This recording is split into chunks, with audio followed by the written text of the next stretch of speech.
ایران میں منقبت ہے امیر المومنین کی کہ آپ کسی بھی پڑھنے والے کو کہیں تو ایسا ہو نہیں سکتا کہ وہ پڑھنے والا اس منقبت کو نہ جانتا ہو.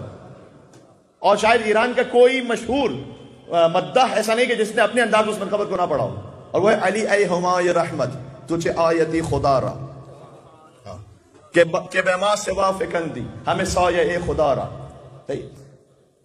اللہ اکبر. دل اگر خدا شناسی ہمیں در رخ علی بھی کہ بے علی شناختم من بے قسم خدا خدا را.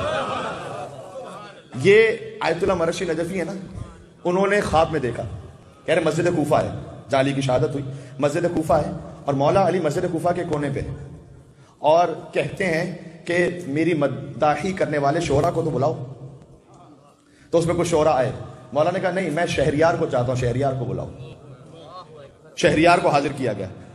جیسے ہی شہریار آئے تو مولا علی کہتے ہیں کہ ذرا میری شان میں کچھ اشعار کہو. خواب میں دیکھ رہے ہیں آیت اللہ مرشی نجفی.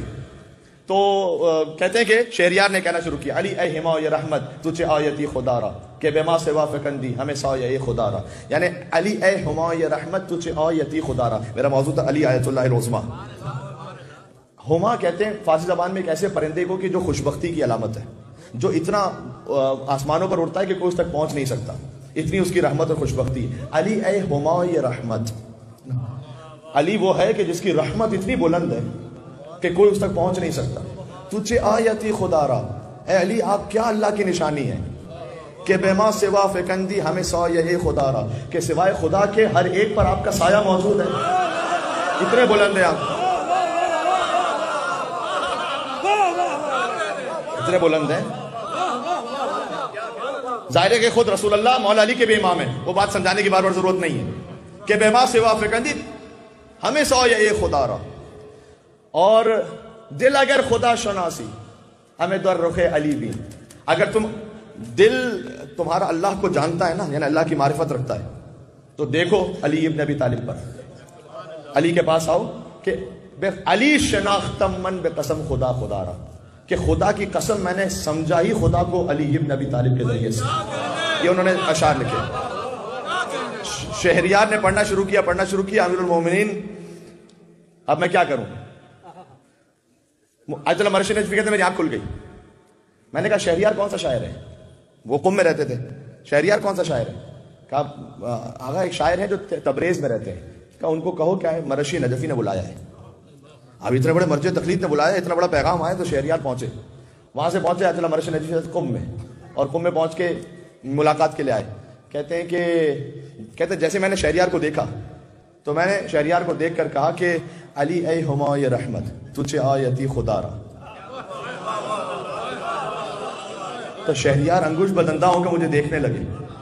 کہتے ہیں خدا کی قسم یہ مصرے تو آج تک میں نے کسی کو سنا ہی نہیں ہے. ہائے ہائے ہائے ہائے, اللہ اکبر. مل کے صلوات پڑھیں. نام حیدر کرار علی ابن ابی طالب علیہ السلام.